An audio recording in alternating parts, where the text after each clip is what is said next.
अभी एक भजन होगा और भजन के साथ साथ सभी भाई बहन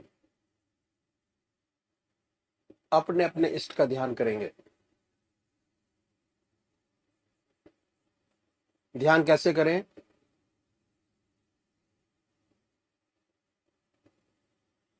अखिल भारतीय संत मत सत्संग की तरीकत मैं आपके सामने रखता हूं।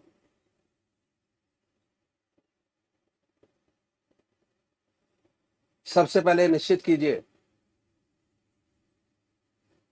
कि परमात्मा की कौन सी मूर्त, कौन सी सूरत, कौन सी शक्ल आपको सबसे ज्यादा प्यारी लगती है। मूर्ति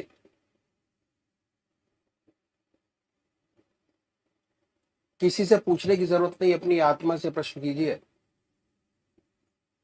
कि भगवान का वो स्वरूप जो आपको सबसे ज्यादा प्यारा लगता है उसको चुनें।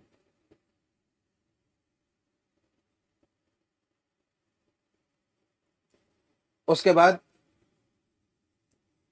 किस नाम से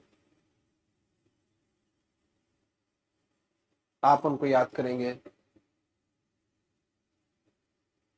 उसको भी चुने। मंत्र तो क्या हुआ, दो चीज आपने चुनी, एक अपना इष्ट देव और एक मंत्र। उसके बाद पूजा के स्थान पर जाइए, जिस स्थान पर बैठे हैं, जिस आसन पर बैठे हैं उसी आसन पर बैठे, बड़े प्यार से धूप बत्ती अगरबत्ती जलाएं, बड़े आराम से बैठिए और बैठने के बाद ये महसूस कीजिए कि आपका इष्ट शरीर आपके सामने विद्यमान है।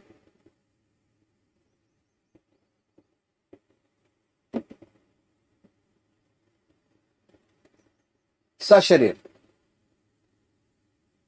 भावना से अपने इष्ट को अपने सामने बनाए। बड़ी बड़ी आंखें हैं, गोल चेहरा है, जटाएं हैं, सर्पों की माला है। ख्याल से भाई थॉट उसमें इतने लीन हो जाए कि जब तक आप ध्यान करते हैं तब तक और कोई विचार और ख्याल ना आए, पर आएगा। उन विचारों को हटाएं, फिर अपने इष्ट देव की मूर्त अपने सामने बनाएं। फिर हटाइए, अपने इष्ट देव की मूर्त अपने सामने बनाएं। जो मंत्र आपका है उसको उच्चारित होते सुनिए कि हमारे हृदय से हमारे इष्ट का नाम निकल रहा है और हम सुन रहे हैं। और जब तक ऐसा ना हो, बड़े प्यार से अपने इष्ट का नाम विद फुल फोर्स जिह्वा से ले सकते हैं। इतना फोर्स उस नाम में होना चाहिए।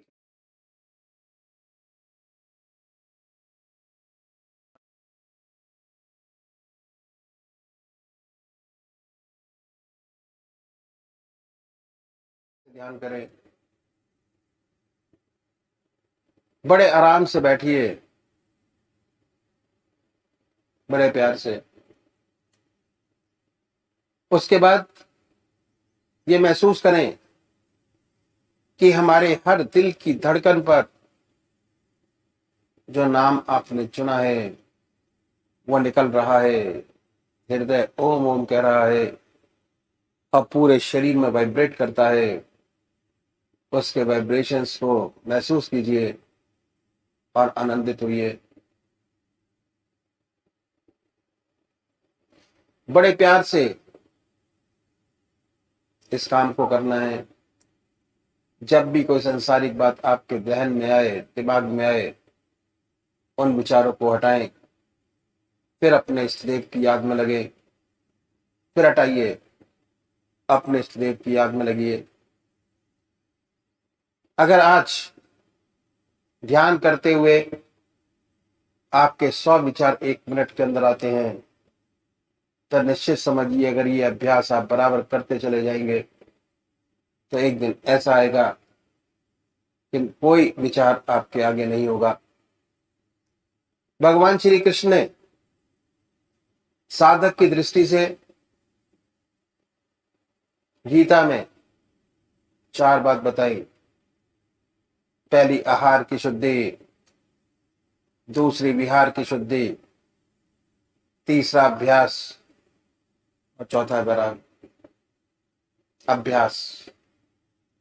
अभ्यास पर बहुत भारी जोर है और सारी जिंदगी हम एक चीज का अभ्यास करते चले जाते हैं और उसकी परफेक्टनेस पर देखते चले जाते हैं।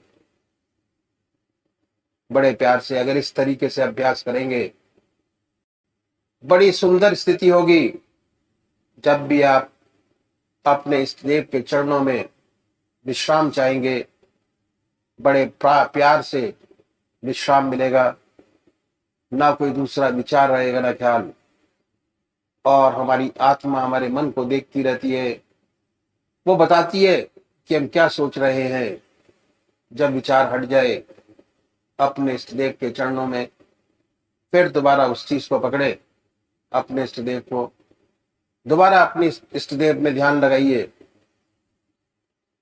तो अभी एक भजन होगा और भजन के साथ साथ सभी भाई बहन अपने अपने इष्ट का ध्यान करेंगे। जन्म जन्म तक रंग न उतरे, ऐसी रंग दे श्याम चुनरिया, श्याम चुनरिया। जन्म जन्म तक रंग न उतरे,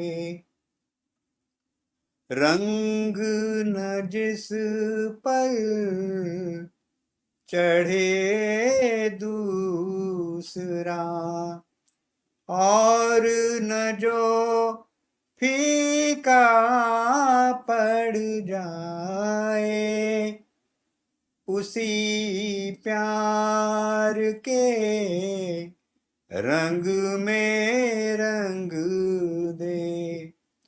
जो दिन दिन दूना गहराए, जिसके रहते ढले न यौवन, भार न हो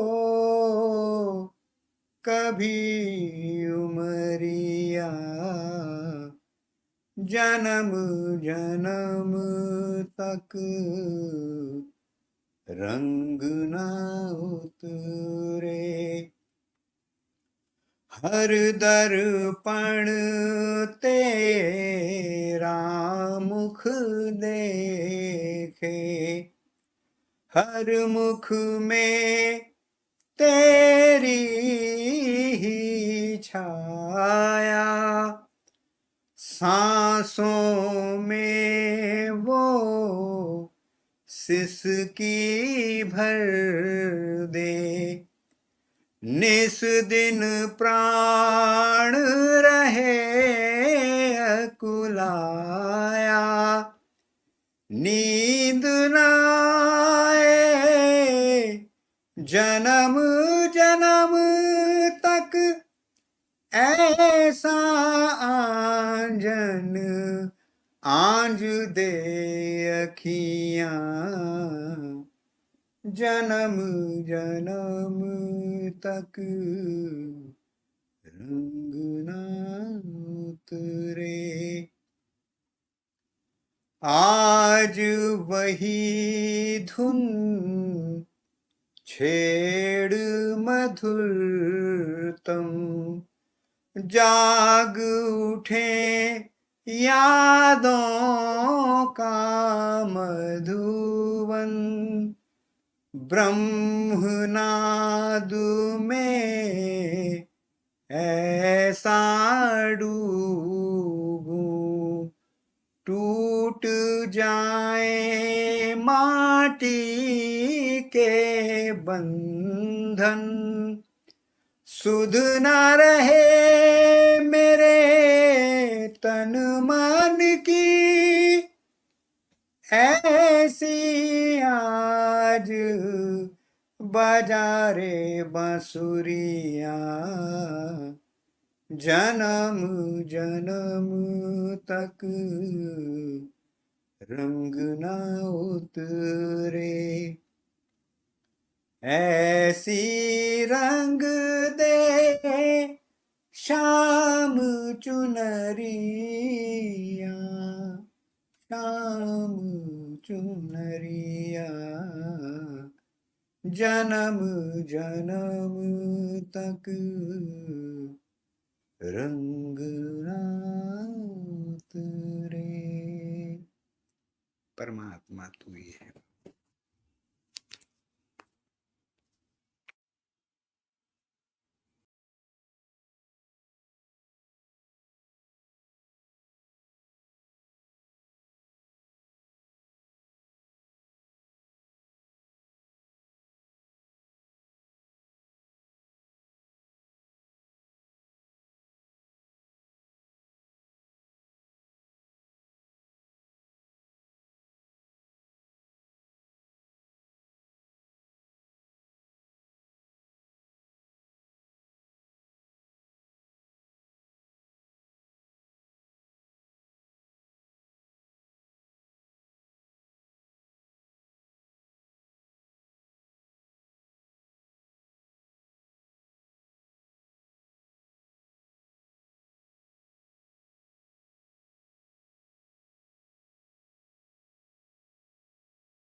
कभी कुछ नहीं हुआ, ख्याल नहीं।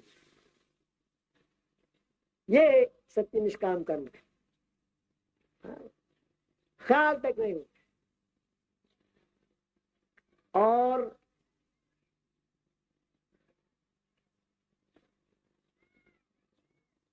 हमने इसका अभ्यास निष्काम कर्म का पहले स्टेप से शुरू किया।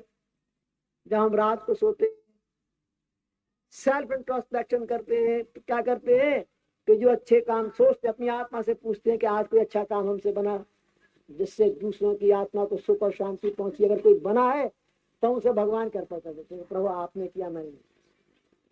ओ लॉर्ड, यू क्रिएटेड सर्कमस्टांसेस। प्रभु आपने अवसर दिया, ये अच्छा काम हो गया, वरना इसमें कहाँ शक्ति है किससे कोई अच्छा काम बने। भगवान कृपा। और बुराइयों को हम दूर करना शुरू कर देते, एक एक छोटी छोटी पकड़ के दूर करते चले जाते हैं। परमात्मा से प्रार्थना करते हैं कि हमारी ये बुराइयां दूर होती जाए। एक एक छोटी पकड़ते हैं, एक एक करके दूर करते चले जाते हैं। और जब 24 घंटे के ध्यान पर पहुंचते हैं तो हृदय मलिनता, हृदय की सारी मलिनता दूर हो जाती है। मलिनता रहती नहीं है। जहां प्रभु का वास सच्चा है वहां मलिनता नहीं, बुराई रहती नहीं। हमारी सारी बुराइयां छूट जाती है, लुप्त हो जाती है, एक भी बाकी नहीं रहती। और अच्छाइयां सब भगवान के अर्पण हो जाती है। तो कुछ करता नहीं, जो कर रहा है तो प्रभु कर रहा है। ये बात है। जो सच्चा ऊंचा संत है उसका कदम कभी गलत नहीं पड़ता है। गलत मत समझिए, लोहे की रुई और सोने की रुई गलत मत समझिए, नहीं तो बड़े चक्कर में पड़ जाएंगे। बहुत बारीकी है, उसका गलत पैर पड़ता नहीं, उसमें बुराई रहती नहीं। जैसे 24 घंटे प्रभु की याद है और जितनी अच्छाइयां हो भगवान करता हो जाती है, उससे अच्छा कभी कुछ होता। सपने में भी ख्याल नहीं होता कि उससे कोई अच्छाई संसार की हो रही है या उससे कोई सेवा बन रही है। सपने में भी ख्याल नहीं होता। जो करता है ईश्वर करता है, परमात्मा करता है, उसका मालिक करता है, वो कुछ नहीं करता। कबीर साहब ने संत महात्माओं, योगी और यतियों के लिए एक बहुत सुंदर बात कही। He was a very great saint। और मैं उनका नाम इसलिए लेता हूं कि कुछ उन्हें मुसलमान कहते हैं, कुछ हिंदू कहते हैं। हिंदुओं में तो भक्तमाल अगर आप पढ़े तो ऐसे हजारों संतों की गाथाएं हैं जो आंसू आपके निकल निकल के रह जाए। भक्तमाल पढ़िए, मैं संतों की गाथाएं आंसू बह बह के रह जाए। कबीर साहब का नाम मैं इसलिए लेता हूँ कि मुसलमान उन्हें मुसलमान कहते हैं, हिंदू हिंदू कहते हैं। ऐसा व्यक्ति इसलिए मैंने छाटा। कबीर साहब ने कहा है संतों, योगी और यतियों के लिए क्या कहा है कि नाहक मूल गवाइया जो आप बना करता है, और उससे संसारी भला जो सदा रहे डरता। नाहक मूल गवाइया जो आप बना करता। बड़े भारी योगी हैं, यति हैं, बड़ी तपस्याएं आपने की हैं, अगाध तपस्या के बाद रिद्धियां सिद्धियां प्राप्त की हैं। और अगर उन रिद्धि सिद्धियों के द्वारा आप संसार की सेवा कर रहे हैं, खुद ये समझते हैं कि आप कर रहे हैं, युवा दीदी है, आप संसार का कल्याण कर रहे हैं, संसार की भलाई कर रहे हैं, तो आपने सरा से इंटरेस्ट के लिए, थोड़ी ख्याति के लिए अपना सब कुछ बर्बाद कर लिया, प्रिंसिपल भी बर्बाद कर लिया। अगर ऐसा विचार सच्चे भक्त के तो सपने में भी ख्याल पैदा नहीं होता कि उससे कभी कुछ होता है। उसका हृदय तो प्रभु के चरणों में लगा रहता है, उसका मालिक ही करता है जो कुछ करता है।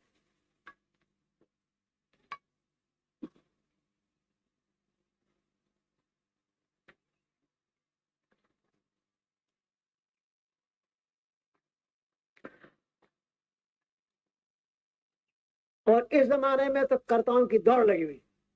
बड़े बड़े योगी, बड़े बड़े यति हैं, और 300 भगवान तो अमेरिका में, उन्होंने अपने आप को डिक्लेयर किया गॉड्स। 300 भगवान ईश्वर तो अमेरिका में, हिंदुस्तान में तो बाढ़ आई हुई है, क्या नहीं। ऐसे योगी यतियों के लिए जिसे इन्हें कुछ रिद्धियां सिद्धियां प्राप्त हो गई प्रभु कृपा से, और वो अपने आप को सब कुछ समझ बैठे और संसार का भला कर रहे हैं, और ना मालूम अपने आप को क्या क्या डिक्लेयर कर बैठे।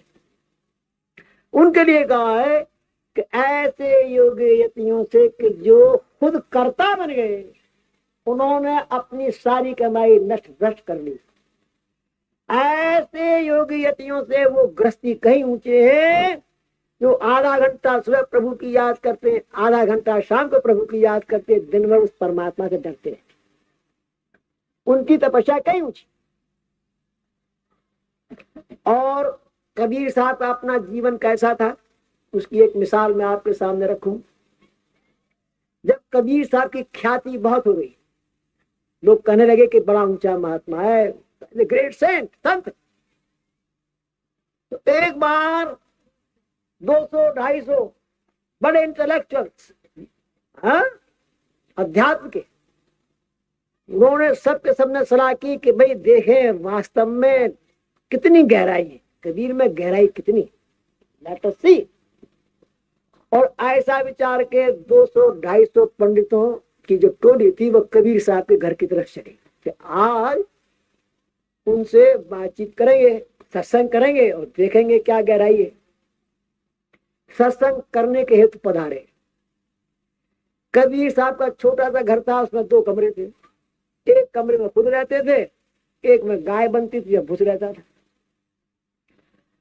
बहुत मामूली सी रहन सहन थी। जब उन्होंने देखा कि ये 250 व्यक्ति चले आ रहे हैं तो उन्होंने सोचा कि भाई आज तो बड़ी मुसीबत पड़ी और आज यही रहे कि मैं तो इनका अतिथि सत्कार भी नहीं कर सकूंगा, मेरे पास तो 250 गिलास भी नहीं है और इतनी जल्दी मैं अरेंजमेंट भी नहीं कर सकता। कहां से घबरा गए और अपनी धर्म पत्नी से बोले कि हे देवी तू भगत लेना, मेरे बस की बात नहीं है। और भूस की कोठरी में झागू से और अंदर से किवाड़ बंद कर, और अपनी स्त्री से कह गए कि अब तू जाने, तेरा काम जाना, तू देख।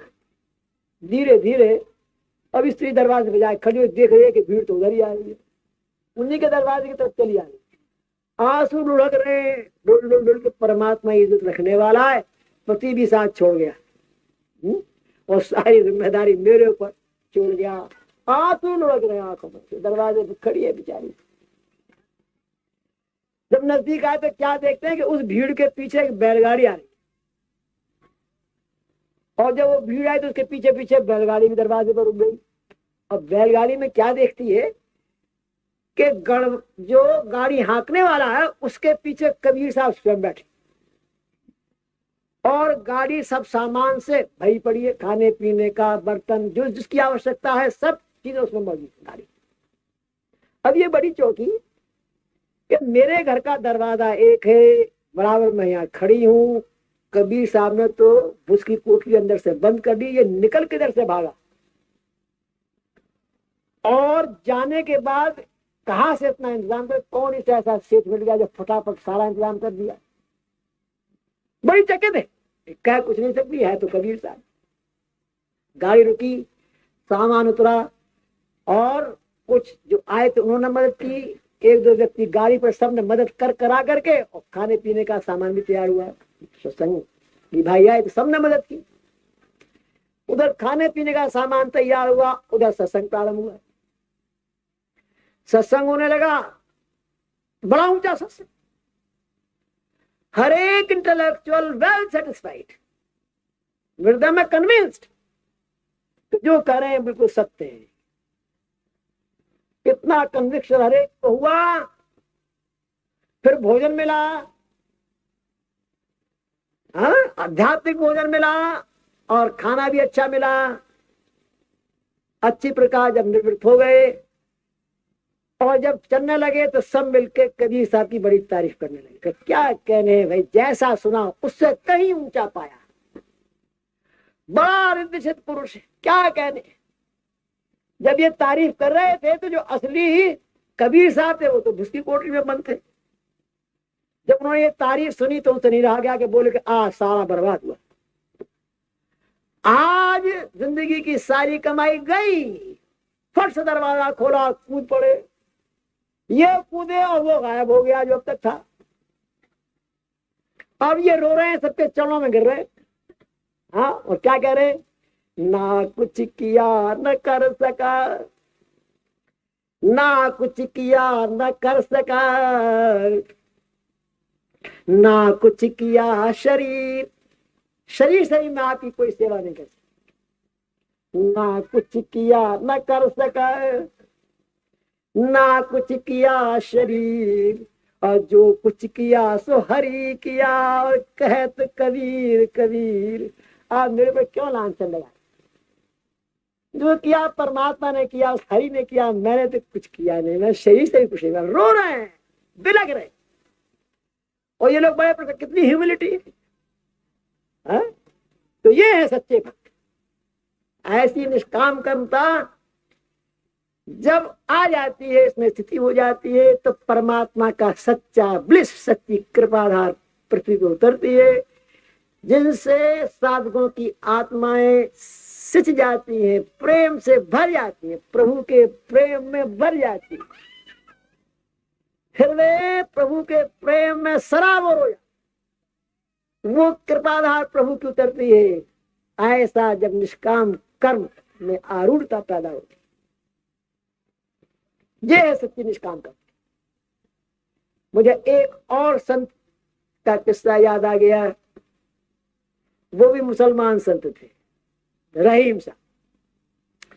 रहीम साहब की साखी आपने पढ़ी हो, जब हम छोटी क्लास में थे हिंदी में, तो उनकी साखियां पढ़े, बड़ी प्यारी प्यारी साखियां। भगवान कृष्ण के बड़े अनन्य भक्त थे,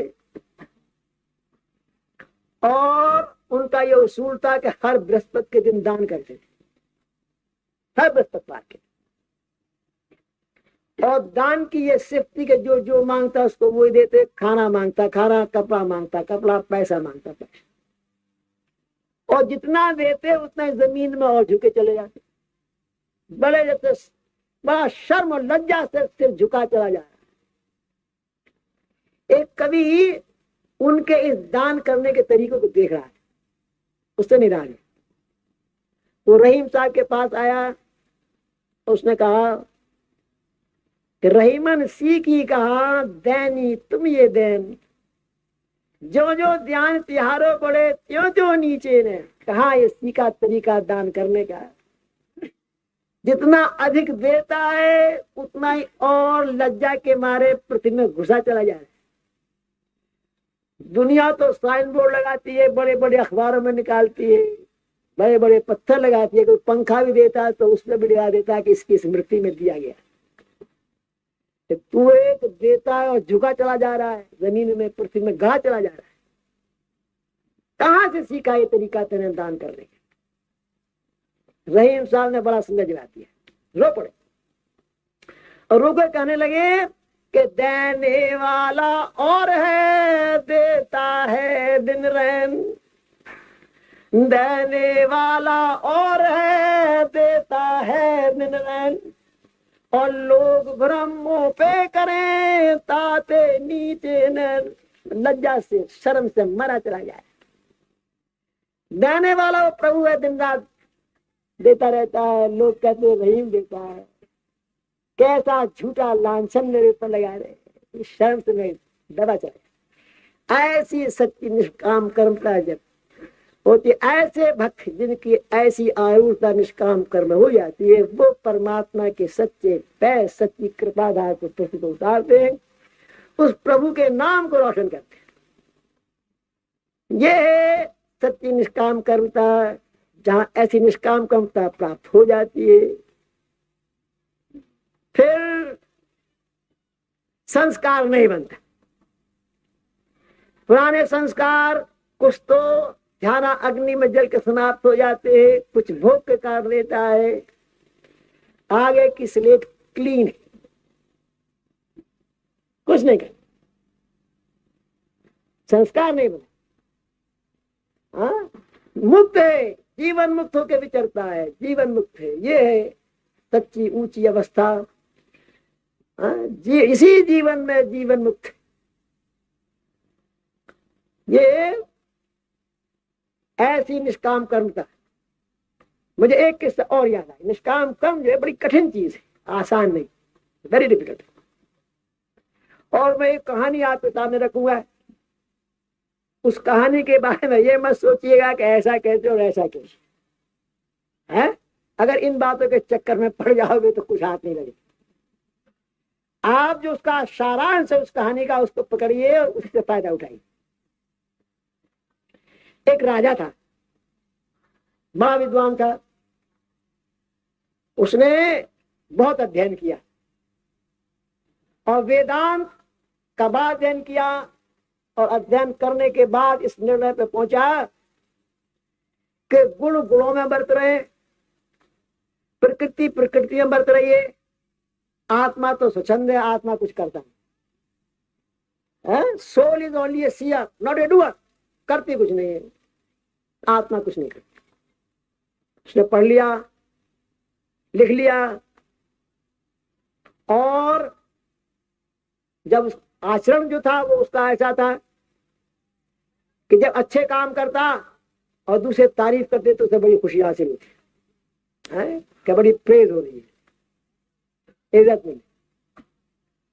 और अगर कोई खराब काम हो जाता, पाप कर्म, तो उसको छिपाने के लिए कहता गुण गुणों में बरत रहे, प्रकृति प्रकृति में बरत रही है, आत्मा तो स्वच्छंद है, मैंने तो कुछ किया नहीं, आत्मा ने कुछ नहीं किया, मैं इसका कोई पश्चाताप करने की मुझे कोई आवश्यकता नहीं है, मैं कुछ करता ही नहीं। ये उसका रवैया था, चलता रहा। और वो अपने आप को बहुत श्रेष्ठ आध्यात्मिक व्यक्ति भी मानता रहा कि भाई मैं बड़ा श्रेष्ठ आध्यात्मिक व्यक्ति हूँ, बड़ा ज्ञानी हूँ, सच्चा ज्ञान मुझे है। एक बार क्या हुआ कि राजा शिकार खेलने गया, शिकार खेलने जाते हैं, शिकार खेलने गया, सुबह से शाम तक उसने बहुत दौड़ धूप की, लेकिन कोई शिकार हाथ नहीं लगा, एक खरगोश भी नहीं मरा, चीता शेर की बात तो अलग। तो सोचने लगा कि अब मैं जब लौट के जाऊंगा तो मेरे मिनिस्टर्स भी मजाक बनाएंगे, मेरी रानियां भी मजाक बनाएंगे कि खाली लौट आए। मैं सोच में पड़ गया क्या करना चाहिए। ये सोच विचार रहा था, सायंकाल हो चुकी थी, सूरज छिप गए थे, थोड़ा थोड़ा उजाला सा था, छुटपुटा सा। एक नील गाय, जंगली तालाब होते पूंछ जिनको कहते हैं, जो पानी की, उसमें जल पीने आई, नील गाय, जंगली गाय। और वो जब पानी पीने लगी तो उसकी आवाज हुई। इस राजा ने सोचा कि कोई शेर चीता ही होगा, रात में ऐसे बियाबान जंगल में कोई खूंखार जानवर पानी पी रहा है, अगर मैं गया तो मेरी पैर की आहट से भाग जाएगा, इसलिए शब्द वेदी बाण लगा। तो उसने शब्द वेदी बाण लगाया। शब्द वेदी बाण का लगना था, गाय रंबा के गिर पड़ी, और गाय के रंबाने की आवाज हुई तो इसके कलेजे पर चोटी पहुंची, अरे तो गऊ हत्या हुई, गाय मर गई। आया तो आके उसने देखा कि एक नील गाय तीर खाए पड़ी। इसने तीर निकाला, गाय ने प्राण छोड़ दिए। उसके बाद जो गौ हत्या थी, उसने कहा कि भाई राजन तू पश्चाताप कर, नहीं तो अपने पाप को भुगत, मैं तेरे सिर पर सवार। तो राजा बोला कि मैंने कुछ नहीं किया, मैं तो आत्मा हूं, मैं कभी कुछ करता ही नहीं, प्रकृति प्रकृति में बरत रही है, गुण गुणों में बरत रहा है, मैंने ना पुण्य किया ना पाप किया, मेरा तो कोई वास्ता। अब गौ हत्या क्या करे? तो अच्छा वो भगवान जी के पास गए कि विष्णु भगवान के पास गए कि प्रभु एक ऐसा राजा है, तीर से मुझे मार दिया और कहता है कि गुण गुणों में बरत रहे, प्रकृति प्रकृति में बरत रही, आत्मा तो कुछ करता नहीं, मैंने तो कुछ किया नहीं, मैं तुझे लेने के लिए तैयार नहीं। अब प्रभु बताओ मैं कहाँ जाऊं? भगवान ऐसा कोई बात। भगवान ने उसको ब्राह्मण का रूप दिया, गौ हत्या, और अपने आप भी ब्राह्मण का रूप धारण किया। अब ये दोनों बहुत सुंदर ब्राह्मणों का रूप धारण करके और राजा के राज में पहुंचे। दरबार ने खबर दी कि बहुत बड़े विद्वान दो पंडित कहीं बाहर से आए और आपसे मिलना चाहते हैं।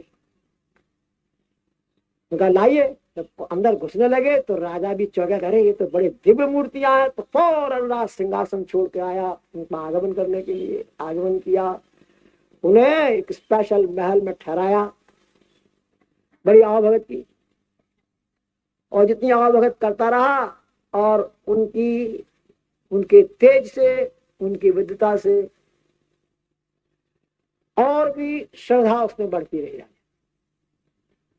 और दूसरे तीसरे दिन ही उसने प्रार्थना की कि प्रभु आप चलिए, मेरी राजगद्दी को पवित्र करिए, उस पर आप राजी। नहीं राजन, वो तो तुम्हारी चीज। नहीं नहीं महाराज, आप मेरे पर कृपा करिए, पवित्र कर दीजिए मेरे राज।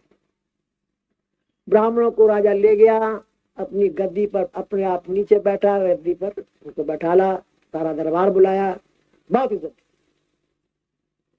इतनी इज्जत दी। तो ब्राह्मणों ने कहा कि राजन, हमने आपकी बड़ी प्रशंसा सुनी है, बड़ी तारीफ सुनी है कि बड़ा धार्मिक राजा है और प्रजा की बड़ी सुंदर सेवा करता है। हमने आपकी बड़ी ख्याति सुनी, हम आपका राज देखना चाहते हैं, राज की विशेष चीजें कुछ हमें दिखलाइए। तो बहुत अच्छा महाराज, किसी मिनिस्टर को हमारे साथ भेजोगे? नहीं, मैं स्वयं आपके साथ। राजा स्वयं उन ब्राह्मणों को ले गया पहले भगवान कृष्ण के मंदिर में। भगवान कृष्ण का उसका इष्ट, बहुत प्यारा मंदिर बनवाया था, लाखों रुपया लगा के मंदिर बनवाया। उस जमाने के लाखों की, बहुत आज के तो करोड़ों के बराबर लगा के, बड़ी लागत लगा के बहुत सुंदर मंदिर बनाया था। उसके साथ एक बहुत बड़ी स्टेट लगा दी थी, 3 पुजारी रखे थे, 8-8 घंटे की ड्यूटी लगा दी थी, 24 घंटे मंदिर खुला रहता, तरह तरह का नैवेद्य चढ़ता, भगवान की पोशाक, 52 तरह की पोशाक प्रभु को पहनाई जाती, बदल बदल के, बड़ा भारी। इन ब्राह्मणों ने मंदिर देखा, बहुत प्रसन्न हुए, बहुत खुश हुए। क्या करने राजन, जैसा सुना वैसा पाया, खूब प्रभु का मंदिर बनवाया है, बहुत सुंदर।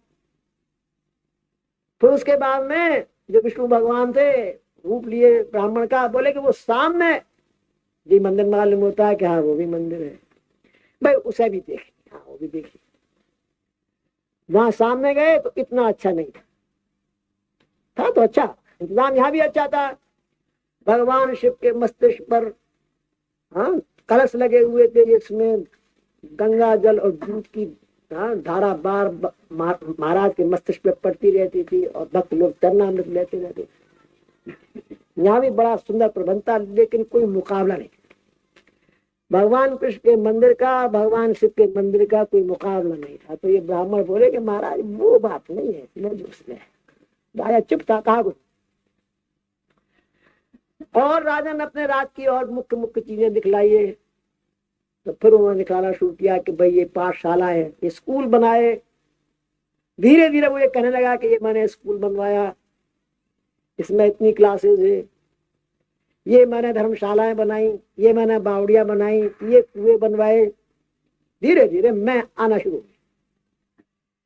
फिर उन्होंने कहा कि भाई हमने सुना है कि तुम्हारे यहाँ की नेशनल म्यूजियम बहुत बढ़िया है, हम उसे भी देखना चाहेंगे। कहा जरूर चलो। नेशनल म्यूजियम में ले गया, और वहां तो एक एक चीज दिखाने लगा कि साहब ये इतनी पुरानी है, इतने कारीगर लगवा के मैंने इसे ठीक करवाया, मैंने इतना पैसा खर्च करके इसे मंगवाया।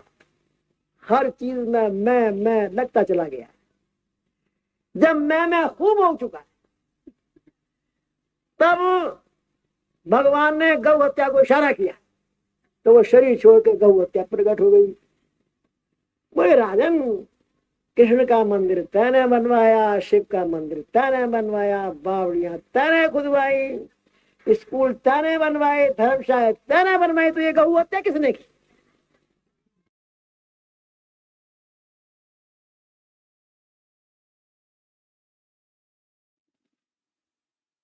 जन्म जन्म तक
अनमोल वचन अखिल भारतीय संतमत सत्संग के संस्थापक और गृहस्थ में आनंद योग के जनक परम संत महात्मा परम पूज्य श्री यशपाल जी महाराज अर्थात परम पूज्य भाई साहब जी द्वारा प्रतिपादित इन अनमोल वचनों का पालन करना अति आवश्यक है।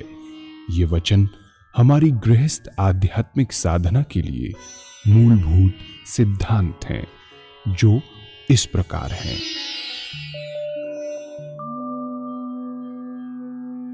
हम दुनिया की हर चीज की कीमत आंकते हैं, अपने मानव जीवन की कीमत भी जाने व परमात्मा की प्राप्ति हेतु साधना करें।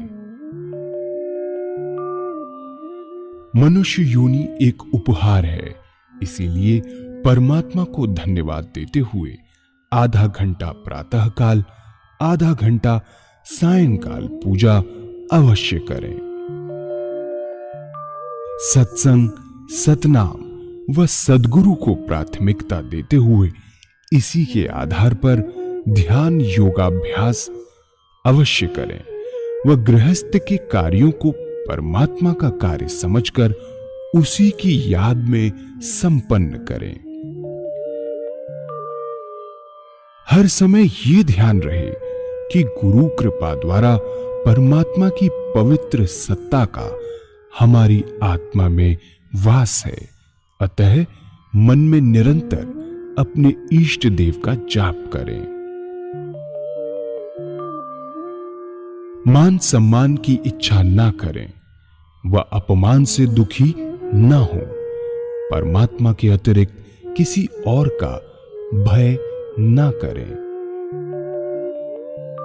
दूसरों की बुराई न करें, न सुने, सत्य व मधुर बोलें, अश्लील शब्द मुंह से ना निकालें, सभी से नम्रतापूर्ण व सुंदर व्यवहार करें। धर्म पत्नी के अतिरिक्त अपने से बड़ी से माता जैसा, बराबर की से बहन जैसा व छोटी से पुत्री जैसा व्यवहार करें। सांसारिक जीवन यापन की आवश्यकताएं अंतहीन है, इसीलिए अधिक से अधिक समय सत्संग में व धन परोपकार में खर्च करें। याद रखें, न स्त्री माया है, न धन दौलत, न ही परिवार। माया वह है जो हृदय को परमात्मा से दूर हटा दे। अतः निरंतर सत्संग और सद्गुरु की शरण में रहने का प्रयास करें।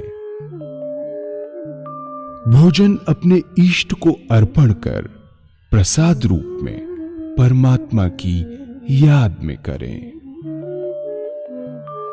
रात्रि में सोने से पहले अच्छे बुरे कार्यों का आत्मनिरीक्षण कर उसका समुचित पश्चाताप करते हुए ध्यान करें व प्रभु की गहरी याद में ही विश्राम करें।